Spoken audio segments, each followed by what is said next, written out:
ಓಂ ಗಂ ಗಣಪತಯೇ ನಮಃ. ಹಾಯ್ ಹಲೋ ನಮಸ್ಕಾರ. Welcome to spiritual vibes YouTube channel.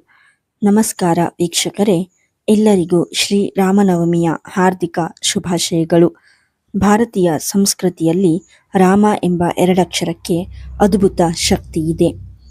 Chaitra ಮಾಸದ ಶುಕ್ಲ ಪಕ್ಷದ ನವಮಿಯಂದು ಮರ್ಯಾದ ಪುರುಷೋತ್ತಮ ಶ್ರೀರಾಮನು ಜನಿಸಿದ ದಿನ.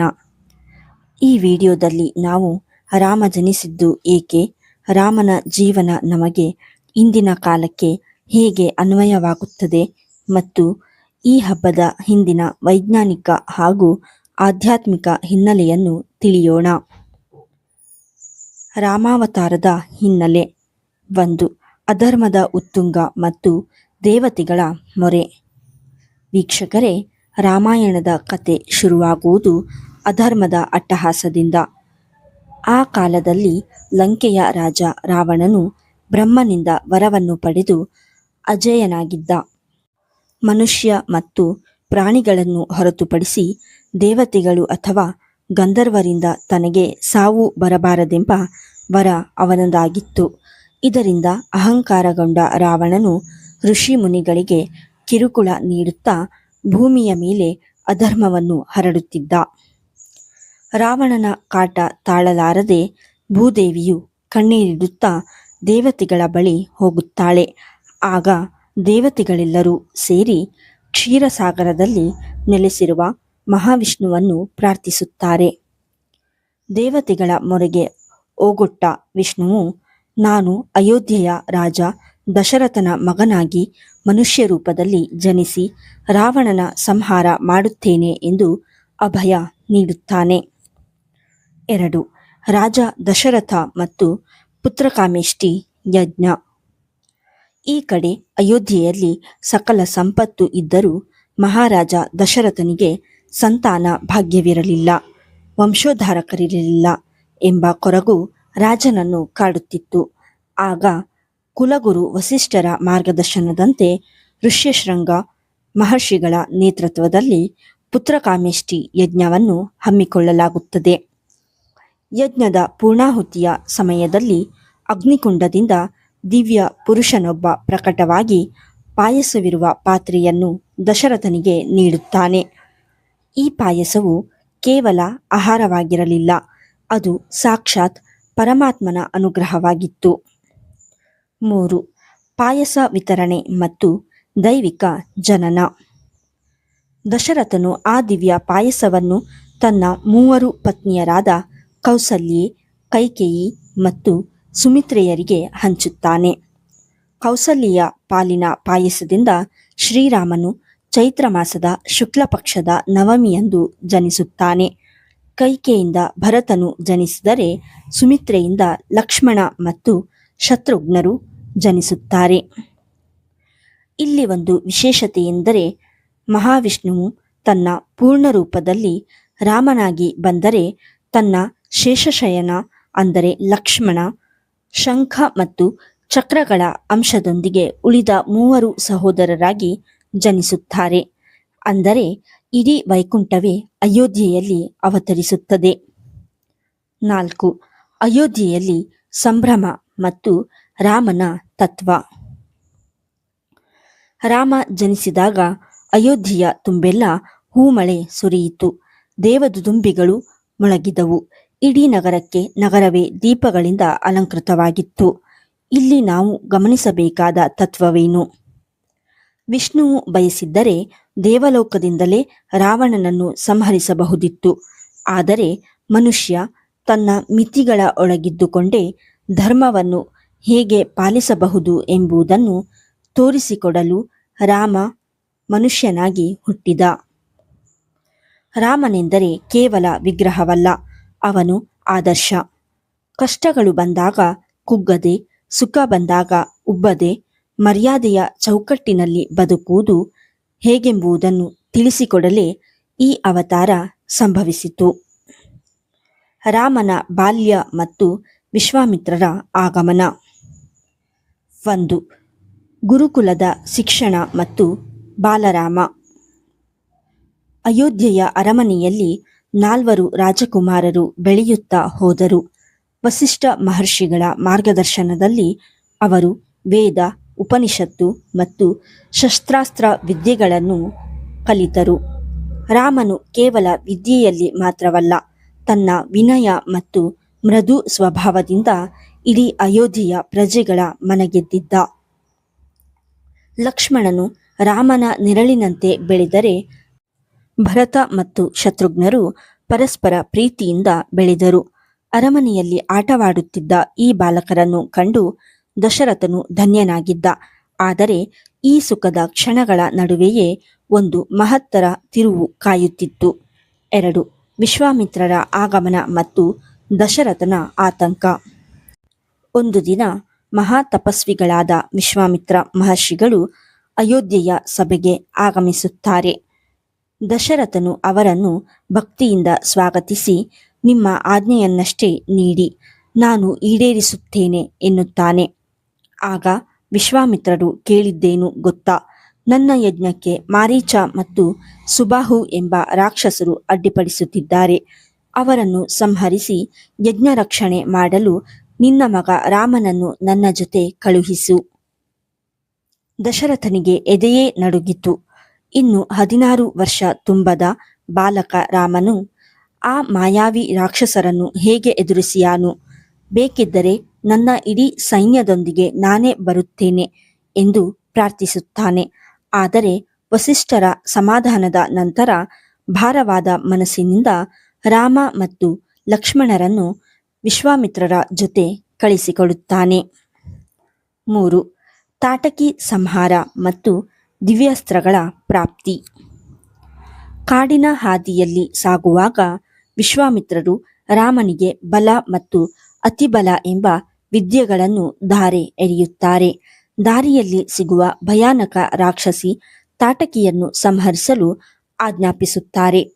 ಮೊದಲು ಒಬ್ಬ ಸ್ತ್ರೀಯನ್ನು ಕೊಲ್ಲಲು ಹಿಂಜರಿದ ರಾಮನು ಧರ್ಮರಕ್ಷಣೆಯೇ ಮೊದಲ ಆದ್ಯತೆ ಎಂಬ ಗುರುವಿನ ಮಾತನ್ನು ಕೇಳಿ ಒಂದೇ ಬಾಣದಿಂದ ಅವಳನ್ನು ಸಂಹರಿಸುತ್ತಾನೆ. ಇದರಿಂದ ಪ್ರಸನ್ನರಾದ ವಿಶ್ವಾಮಿತ್ರರು ರಾಮನಿಗೆ ದೇವತೆಗಳು ಬಳಸುವ ಶಕ್ತಿಯುತವಾದ ದಿವ್ಯಾಸ್ತ್ರಗಳನ್ನು ನೀಡುತ್ತಾರೆ. ರಾಮನು ಕೇವಲ ಬಾಲಕನಾಗಿದ್ದರೂ ಅಧರ್ಮದ ವಿರುದ್ಧ ಹೋರಾಡುವ ವೀರನಾಗಿ ರೂಪುಗೊಳ್ಳುವುದು ಇಲ್ಲಿಂದಲೇ. 4. ಯಜ್ಞ ರಕ್ಷಣೆ ಮತ್ತು ಅಹಲ್ಯ ವಿಮೋಚನೆ.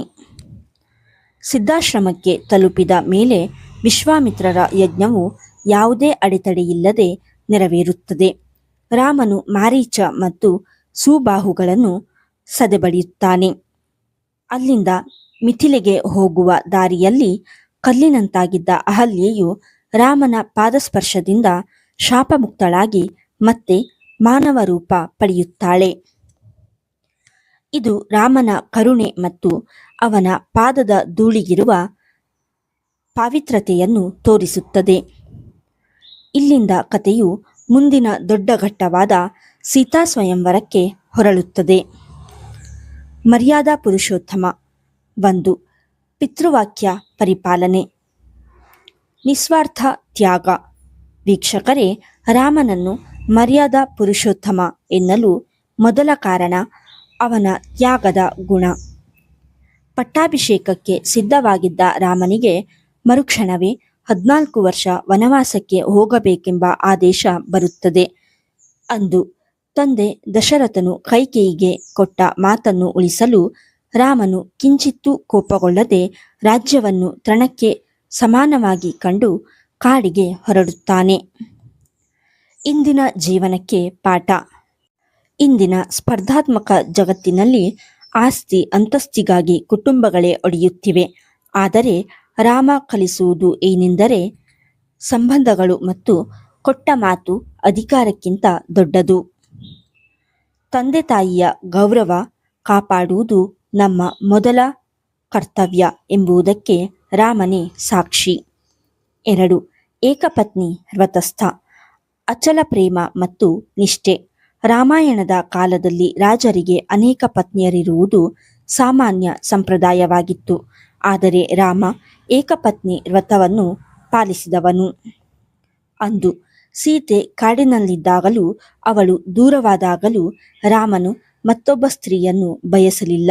ಅಶ್ವಮೇಧ ಯಜ್ಞ ಮಾಡುವಾಗ ಸೀತೆಯ ಬದಲಿಗೆ ಅವಳ ಚಿನ್ನದ ವಿಗ್ರಹವನ್ನು ಪಕ್ಕದಲ್ಲಿರಿಸಿಕೊಂಡಿದ್ದನೇ ಹೊರತು ಬೇರೆ ಮದುವೆಯಾಗಲಿಲ್ಲ. ಇಂದಿನ ಜೀವನಕ್ಕೆ ಪಾಠ. ಇಂದಿನ ಕಾಲದಲ್ಲಿ ಸಂಬಂಧಗಳಲ್ಲಿ ನಂಬಿಕೆ ಮತ್ತು ನಿಷ್ಠೆ ಕಡಿಮೆಯಾಗುತ್ತಿದೆ. ಸಂಗಾತಿಗೆ ನೀಡುವ ಗೌರವ ಮತ್ತು ಜೀವನ ಪರ್ಯಂತ ತೋರುವ ನಿಷ್ಠೆ ಹೇಗಿರಬೇಕು ಎಂಬುದಕ್ಕೆ ರಾಮಸೀತೆಯರ ಬದುಕು ಒಂದು ಆದರ್ಶ ಮಾದರಿ. 3. ಧರ್ಮರಕ್ಷಣೆ. ಕಷ್ಟದಲ್ಲೂ ಹಾದಿ ತಪ್ಪದ ಧೀಮಂತಿಕೆ. ರಾಮನ ಬದುಕು ಹೂವಿನ ಹಾಸಿಗೆಯಾಗಿರಲಿಲ್ಲ. ರಾಜ್ಯ ಕಳೆದುಕೊಂಡ, ತಂದೆಯನ್ನು ಕಳೆದುಕೊಂಡ, ಪ್ರಾಣಪ್ರಿಯ ಪತ್ನಿ ಅಪಹರಣಕ್ಕೊಳಗಾದಳು. ಆದರೂ ರಾಮ ಅಧರ್ಮದ ಹಾದಿ ಹಿಡಿಯಲಿಲ್ಲ. ಅಂದು ರಾವಣನನ್ನು ಸಂಹರಿಸಲು ರಾಮನು ಎಂದಿಗೂ ಕುತಂತ್ರ ಮಾಡಲಿಲ್ಲ. ಯುದ್ಧದಲ್ಲೂ ನೀತಿ ನಿಯಮಗಳನ್ನು ಪಾಲಿಸಿದ. ಶತ್ರು ಅಸಹಾಯಕನಾಗಿದ್ದಾಗ ಇಂದು ಹೋಗಿ ನಾಳೆ ಬಾ ಎಂದು ಕಳುಹಿಸಿದ ಮಹಾನುಭಾವ ಅವನು. ಇಂದಿನ ಜೀವನಕ್ಕೆ ಪಾಠ. ನಮಗೆ ಸಣ್ಣ ಕಷ್ಟ ಬಂದರೂ ನಾವು ಶಾರ್ಟ್ಕಟ್ ಹುಡುಕುತ್ತೇವೆ ಅಥವಾ ತಪ್ಪು ಹಾದಿ ತುಳಿಯುತ್ತೇವೆ. ಆದರೆ ಸತ್ಯ ಮತ್ತು ಧರ್ಮದ ಹಾದಿ ಕಷ್ಟವಾಗಿದ್ದರೂ ಅಂತಿಮ ಜಯ ಅದರದ್ದೇ ಎಂಬ ವಿಶ್ವಾಸವನ್ನು ರಾಮನ ಜೀವನ ನಮಗೆ ನೀಡುತ್ತದೆ. 4. ಸಮಾನತೆ. ಜಾತಿ ಭೇದವಿಲ್ಲದ ಮನುಷ್ಯತ್ವ. ರಾಮ ಕೇವಲ ರಾಜಕುಮಾರನಾಗಿ ಅರಮನೆಯಲ್ಲಿ ಇರಲಿಲ್ಲ. ಅವನು ಜನರ ನಡುವಿನ ಮನುಷ್ಯನಾಗಿದ್ದ. ಗುಹನ ಗೆಳೆತನ. ರಾಜ್ಯ ತ್ಯಜಿಸಿ ಬಂದಾಗ ಅಂಬಿಗನಾದ ಗುಹನನ್ನು ಅಪ್ಪಿಕೊಂಡು ನೀನು ನನ್ನ 5ನೇ ಸಹೋದರ ಎನ್ನುತ್ತಾನೆ. ಇಲ್ಲಿ ಯಾವುದೇ ಮೇಲು ಕೀಳಿನ ಭಾವವಿಲ್ಲ. ಶಬರಿಯ ಭಕ್ತಿ. ವಯಸ್ಸಾದ ಶಬರಿ ನೀಡಿದ ಎಂಜಲು ಹಣ್ಣುಗಳನ್ನು, ಅಂದರೆ ಅವು ಸಿಹಿಯಾಗಿವೆಯೇ ಎಂದು ಪರೀಕ್ಷಿಸಿ ನೀಡಿದ ಹಣ್ಣುಗಳು, ಪ್ರೀತಿಯಿಂದ ಉಣ್ಣುತ್ತಾನೆ. ರಾಮನಿಗೆ ಬೇಕಾಗಿದ್ದು ಭಕ್ತಿಯೇ ಹೊರತು ಭಕ್ತನ ಜಾತಿಯಲ್ಲ. ಇಂದಿನ ಜೀವನಕ್ಕೆ ಪಾಠ. ಜಾತಿ, ಧರ್ಮ, ಬಣ್ಣದ ಹೆಸರಿನಲ್ಲಿ ಮನುಷ್ಯರನ್ನು ವಿಂಗಡಿಸುವ ಇಂದಿನ ಸಮಾಜಕ್ಕೆ ರಾಮ ಒಬ್ಬ ದೊಡ್ಡ ಸೋಷಿಯಲ್ ಇಂಜಿನಿಯರಿಂಗ್. ಪ್ರೀತಿ ಮತ್ತು ಸಮಾನತೆಯೇ ಸಮಾಜದ ಅಡಿಪಾಯ ಎಂಬುದು ರಾಮನ ಸಂದೇಶ. ಹೀಗೆ ರಾಮನ ಪ್ರತಿ ನಡೆಯೂ ನಮಗೆ ಪಾಠವೇ. ರಾಮನನ್ನು ಕೇವಲ ಪೂಜಿಸಿದರೆ ಸಾಲದು. ಅವನ ಒಂದಿಷ್ಟು ಗುಣಗಳನ್ನು ನಮ್ಮ ಜೀವನದಲ್ಲಿ ಅಳವಡಿಸಿಕೊಂಡರೆ ಅದೇ ನಾವು ಆ ದೇವನಿಗೆ ನೀಡುವ ನಿಜವಾದ ನಮನ. ಶಿವಧನುಸ್ಸಿನ ಭಂಜನೆ ಮತ್ತು ಸೀತಾ ಕಲ್ಯಾಣ. 1. ಮಿಥಿಲಾ ನಗರಕ್ಕೆ ಆಗಮನ. ವೀಕ್ಷಕರೇ, ವಿಶ್ವಾಮಿತ್ರ ಮಹರ್ಷಿಗಳು ರಾಮ ಮತ್ತು ಲಕ್ಷ್ಮಣರನ್ನು ಕರೆದುಕೊಂಡು ಜನಕ ಮಹಾರಾಜನ ಆಳ್ವಿಕೆಯ ಮಿಥಿಲಾ ನಗರಕ್ಕೆ ತಲುಪುತ್ತಾರೆ. ಮಿಥಿಲೆಯಲ್ಲಿ ಆಗ ತಾನೇ ಒಂದು ದೊಡ್ಡ ಯಾಗ ಮುಕ್ತಾಯವಾಗಿತ್ತು. ಜನಕ ಮಹಾರಾಜನ ಬಳಿ ದೇವದತ್ತವಾದ ಒಂದು ದಿವ್ಯ ಧನುಸ್ಸಿತ್ತು. ಅದುವೇ ಶಿವಧನುಸ್ಸು. ತ್ರ್ಯಂಬಕ. ಜನಕ ಮಹಾರಾಜನು ಒಂದು ಪಣ ಹೂಡಿದ್ದ. ಯಾರು ಈ ಬಾರಿ ಶಿವಧನುಸ್ಸನ್ನು ಎತ್ತಿ ಅದಕ್ಕೆ ಹೆದೆ ಏರಿಸುತ್ತಾರೋ, ಅಂದರೆ ಬಾಣ ಹೂಡಲು ದಾರ ಕಟ್ಟುತ್ತಾರೋ, ಅಂತಹ ವೀರನಿಗೆ ನನ್ನ ಮಗಳಾದ ಸೀತೆಯನ್ನು ವಿವಾಹ ಮಾಡಿಕೊಡುತ್ತೇನೆ. ಅನೇಕ ದೇಶಗಳ ರಾಜರು ಮಹಾರಾಜರು ಬಂದು ಪ್ರಯತ್ನ ಪಟ್ಟಿದ್ದರು. ಆದರೆ ಆ ಧನಸ್ಸನ್ನು ಅಲುಗಾಡಿಸಲು ಕೂಡ ಅವರಿಂದ ಸಾಧ್ಯವಾಗಿರಲಿಲ್ಲ. 2. ಶಿವಧನುಸ್ಸಿನ ಭಂಜನೆ. ಸಭೆಯಲ್ಲಿ ದೊಡ್ಡ ದೊಡ್ಡ ವೀರರು ಸೋತು ಕುಳಿತಾಗ ವಿಶ್ವಾಮಿತ್ರರು ರಾಮನ ಕಡೆಗೆ ನೋಡಿ, ರಾಮ ಏಳು, ಆ ಧನುಸ್ಸನ್ನು ಪ್ರತ್ಯಾಲೀಢ ಮಾಡು ಎಂದು ಆಜ್ಞಾಪಿಸುತ್ತಾರೆ. ದೃಶ್ಯವೈಭವ. ನೀಲಮೇಘ ಶ್ಯಾಮನಾದ ರಾಮನು ವಿನಯದಿಂದ ಎದ್ದು ಗುರುವಿಗೆ ನಮಸ್ಕರಿಸಿ ಧನುಸ್ಸಿನ ಬಳಿ ನಡೆಯುತ್ತಾನೆ. ಸಭೆಯಲ್ಲಿದ್ದವರೆಲ್ಲರೂ ಆಶ್ಚರ್ಯದಿಂದ ನೋಡುತ್ತಿರುತ್ತಾರೆ. ಈ ಸುಕುಮಾರ ಬಾಲಕನಿಂದ ಅಷ್ಟು ಭಾರದ ಧನಸ್ಸು ಎತ್ತಲು ಸಾಧ್ಯವೇ ಎಂಬ ಸಂಶಯ ಅವರಲ್ಲಿತ್ತು. ಚಮತ್ಕಾರ. ರಾಮನು ಧನಸ್ಸನ್ನು ಅತ್ಯಂತ ಸುಲಭವಾಗಿ ಒಂದು ಕಬ್ಬಿನ ಜಲ್ಲೆಯನ್ನು ಎತ್ತುವಂತೆ ಎತ್ತುತ್ತಾನೆ. ಅವನು ಅದಕ್ಕೆ ಹೆದೆ ಏರಿಸಲು ಬಗ್ಗಿಸಿದಾಗ ಕಟಕ್ ಎಂಬ ಭಯಾನಕ ಶಬ್ದದೊಂದಿಗೆ ಆ ದಿವ್ಯ ಧನಸ್ಸು 2 ಭಾಗವಾಗಿ ಮುರಿದು ಬೀಳುತ್ತದೆ. ಆ ಶಬ್ದಕ್ಕೆ ಭೂಮಿಯೇ ನಡುಗಿದಂತಾಗುತ್ತದೆ. ಇದು ಕೇವಲ ಶಕ್ತಿಯ ಪ್ರದರ್ಶನವಾಗಿರಲಿಲ್ಲ, ಇದು ದೈವ ಸಂಕಲ್ಪದ ಸಂಕೇತವಾಗಿತ್ತು. ಜಗನ್ಮಾತೆ ಸೀತೆಗೆ ಸರಿಯಾದ ಜೋಡಿ ಸಾಕ್ಷಾತ್ ಪರಮಾತ್ಮನೇ ಎಂಬುದು ಇಲ್ಲಿ ಸಾಬೀತಾಯಿತು. 3. ಸೀತಾ ಕಲ್ಯಾಣ. ದಿವ್ಯ ವಿವಾಹ ಧನುಸ್ಸು ಮುರಿದ ಸುದ್ದಿ ಕೇಳಿ ಜನಕ ಮಹಾರಾಜನಿಗೆ ಅಪಾರ ಸಂತೋಷವಾಗುತ್ತದೆ. ತಕ್ಷಣವೇ ಅಯೋಧ್ಯೆಯ ದಶರಥ ಮಹಾರಾಜನಿಗೆ ಸಂದೇಶ ಕಳುಹಿಸಲಾಗುತ್ತದೆ. ಅಯೋಧ್ಯೆಯಿಂದ ಬಂದ ಸಂಭ್ರಮ. ದಶರಥನು ತನ್ನ ಸೈನ್ಯ ಮತ್ತು ಪರಿವಾರದೊಂದಿಗೆ ಮಿಥಿಲೆಗೆ ಧಾವಿಸುತ್ತಾನೆ. ಇಲ್ಲಿ ಕೇವಲ ರಾಮಸೀತೆಯರ ವಿವಾಹ ಮಾತ್ರವಲ್ಲ, 4 ಸಹೋದರರಿಗೂ ವಿವಾಹ ನಿಶ್ಚಯವಾಗುತ್ತದೆ. ರಾಮ ಸೀತೆ, ಲಕ್ಷ್ಮಣ ಊರ್ಮಿಳೆ, ಭರತ ಮಾಂಡವಿ, ಶತ್ರುಘ್ನ ಶ್ರುತಕೀರ್ತಿ. ಸೀತಾ ಕಲ್ಯಾಣ ಎಂದರೆ ಅದು ಪ್ರಕೃತಿ ಮತ್ತು ಪುರುಷನ ಮಿಲನ. ಸೀತೆ ಭೂಮಿಯಿಂದ ಹುಟ್ಟಿದವಳು ಅಂದರೆ ಪ್ರಕೃತಿ, ರಾಮನು ಪರಮಾತ್ಮ ಅಂದರೆ ಪುರುಷ. ಇವರಿಬ್ಬರ ಮಿಲನವು ಜಗತ್ತಿನ ಕಲ್ಯಾಣಕ್ಕಾಗಿ ನಡೆದ ದಿವ್ಯ ಘಟನೆ. 4. ಇಂದಿನ ಜೀವನಕ್ಕೆ ಇದರ ಪಾಠ. ವೀಕ್ಷಕರೇ, ಸೀತಾ ಕಲ್ಯಾಣ ನಮಗೆ ಏನು ಕಲಿಸುತ್ತದೆ? ಜೀವನದಲ್ಲಿ ದೊಡ್ಡ ಸಾಧನೆ ಮಾಡಬೇಕೆಂದರೆ, ಅಂದರೆ ಧನುಸ್ಸು ಮುರಿಯುವಂತೆ, ಗುರುವಿನ ಆಜ್ಞೆ ಮತ್ತು ವಿನಯ ಬಹಳ ಮುಖ್ಯ. ರಾಮನು ಅಷ್ಟು ದೊಡ್ಡ ಸಾಹಸ ಮಾಡಿದರೂ ಅಹಂಕಾರ ಪಡದೆ ಗುರುವಿನ ಪಾದಕ್ಕೆ ನಮಸ್ಕರಿಸಿದ. 2ನೇಯದಾಗಿ, ಸರಿಯಾದ ವ್ಯಕ್ತಿಗೆ ಸರಿಯಾದ ಸಮಯದಲ್ಲಿ ದೈವಕೃಪೆಯಿಂದ ಯಶಸ್ಸು ಸಿಗುತ್ತದೆ ಎಂಬುದಕ್ಕೆ ಈ ಸ್ವಯಂವರವೇ ಉದಾಹರಣೆ. ಹಬ್ಬದ ಆಚರಣೆ ಮತ್ತು ವೈಜ್ಞಾನಿಕ ಹಿನ್ನೆಲೆ. 1.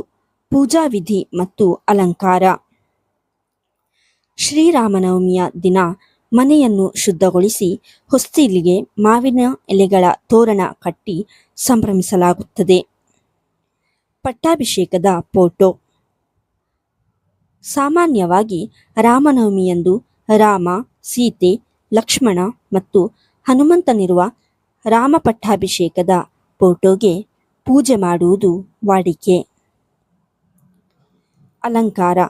ಕೆಂಪು ಅಥವಾ ಹಳದಿ ಹೂವುಗಳಿಂದ ರಾಮನನ್ನು ಅಲಂಕರಿಸಿ ರಾಮನಾಮ ಜಪ ಅಥವಾ ರಾಮ ರಕ್ಷಾಸ್ತೋತ್ರವನ್ನು ಪಠಿಸುವುದರಿಂದ ಮನೆಯಲ್ಲಿ ಸಕಾರಾತ್ಮಕ ಶಕ್ತಿ ತುಂಬುತ್ತದೆ. 2. ಪಾನಕ ಮತ್ತು ಕೋಸಂಬರಿ. ರುಚಿ ಮತ್ತು ಆರೋಗ್ಯ. ರಾಮನವಮಿ ಎಂದರೆ ನೆನಪಾಗುವುದೇ ಪಾನಕ, ಕೋಸಂಬರಿ ಮತ್ತು ಮಜ್ಜಿಗೆ. ಇದರ ಹಿಂದೆ ಅದ್ಭುತವಾದ ವೈಜ್ಞಾನಿಕ ಕಾರಣವಿದೆ. ಋತುಮಾನದ ಬದಲಾವಣೆ. ರಾಮನವಮಿ ಬರುವುದು ಚೈತ್ರ ಮಾಸದಲ್ಲಿ, ಅಂದರೆ ಸುಡುವ ಬೇಸಿಗೆಯ ಆರಂಭದಲ್ಲಿ. ಬೆಲ್ಲದ ಪಾನಕ. ಬೆಲ್ಲ, ಏಲಕ್ಕಿ ಮತ್ತು ಮೆಣಸು ಬೆರೆಸಿದ ಪಾನಕವು ದೇಹಕ್ಕೆ ತಕ್ಷಣದ ಶಕ್ತಿ ನೀಡುತ್ತದೆ ಮತ್ತು ಸುಸ್ತನ್ನು ಕಡಿಮೆ ಮಾಡುತ್ತದೆ. ಹೆಸರುಬೇಳೆ ಕೋಸಂಬರಿ. ಹೆಸರುಬೇಳೆ ದೇಹದ ಉಷ್ಣತೆಯನ್ನು ತಗ್ಗಿಸಿ ತಂಪು ನೀಡುತ್ತದೆ. ಮಜ್ಜಿಗೆ. ಜೀರ್ಣಕ್ರಿಯೆಗೆ ಮತ್ತು ನಿರ್ಜಲೀಕರಣ ತಡೆಯಲು ಮಜ್ಜಿಗೆ ಅತ್ಯುತ್ತಮ. ನಮ್ಮ ಹಿರಿಯರು ಹಬ್ಬದ ನೆಪದಲ್ಲಿ ನಮಗೆ ಆರೋಗ್ಯಕರ ಆಹಾರ ಪದ್ಧತಿಯನ್ನು ರೂಢಿಸಿದ್ದಾರೆ. 3. ಸಾರ್ವಜನಿಕ ಆಚರಣೆ ಮತ್ತು ಸಂಗೀತ. ಬೀದಿ ಬೀದಿಗಳಲ್ಲಿ ಸಣ್ಣ ಪೆಂಡಲ್ಗಳನ್ನು ಹಾಕಿ ದಾರಿಯಲ್ಲಿ ಹೋಗುವವರಿಗೆ ಪಾನಕ ಹಂಚುವುದು ಕರ್ನಾಟಕದ ಸುಂದರ ಸಂಪ್ರದಾಯ. ರಾಮನವಮಿಯ ಪ್ರಯುಕ್ತ ಅನೇಕ ಕಡೆ ಶಾಸ್ತ್ರೀಯ ಸಂಗೀತ ಕಚೇರಿಗಳು ನಡೆಯುತ್ತವೆ. ಹನುಮಂತನು ಸಂಗೀತ ಪ್ರಿಯನಾದ್ದರಿಂದ ರಾಮನ ಪೂಜೆಯ ಜೊತೆಗೆ ಸಂಗೀತ ಸೇವೆಗೂ ಇಲ್ಲಿ ವಿಶೇಷ ಮಹತ್ವವಿದೆ. ಕೊನೆಯದಾಗಿ, ರಾಮನವಮಿ ಎಂದರೆ ಕೇವಲ ಪೂಜೆ ಅಥವಾ ಪಾನಕ ಕುಡಿಯುವುದು ಮಾತ್ರವಲ್ಲ, ಅದು ನಮ್ಮ ಒಳಗಿರುವ ರಾಮನನ್ನು ಜಾಗೃತಗೊಳಿಸುವ ದಿನ. ರಾವಣನ 10 ತಲೆಗಳು ನಮ್ಮೊಳಗಿರುವ ಕಾಮ, ಕ್ರೋಧ, ಲೋಭ, ಮೋಹಗಳಂತಹ ಸಂಕೇತ. ಅವುಗಳನ್ನು ಗೆದ್ದು ಸತ್ಯದ ಹಾದಿಯಲ್ಲಿ ನಡೆಯುವುದೇ ನಿಜವಾದ ರಾಮರಾಜ್ಯ. ವೀಕ್ಷಕರೇ, ನಿಮ್ಮ ಮನೆಯಲ್ಲಿ ರಾಮನವಮಿಯನ್ನು ಹೇಗೆ ಆಚರಿಸುತ್ತೀರಿ? ನೀವು ತಯಾರು ಮಾಡುವ ವಿಶೇಷ ಖಾದ್ಯ ಯಾವುದು? ಕಾಮೆಂಟ್ನಲ್ಲಿ ತಿಳಿಸಿ. ಈ ವಿಡಿಯೋ ನಿಮಗೆ ಇಷ್ಟವಾದರೆ ಲೈಕ್ ಮಾಡಿ, ನಿಮ್ಮ ಆಪ್ತರೊಂದಿಗೆ ಶೇರ್ ಮಾಡಿ. ನಮ್ಮ ಚಾನಲ್ ಸ್ಪಿರಿಚುವಲ್ ವೈಬ್ಸ್ಗೆ ಸಬ್ಸ್ಕ್ರೈಬ್ ಆಗಲು ಮರೆಯಬೇಡಿ. ಸರ್ವರಿಗೂ ಮತ್ತೊಮ್ಮೆ ಶ್ರೀರಾಮನವಮಿಯ ಶುಭಾಶಯಗಳು. ಜೈ ಶ್ರೀರಾಮ್. ಧನ್ಯವಾದಗಳು.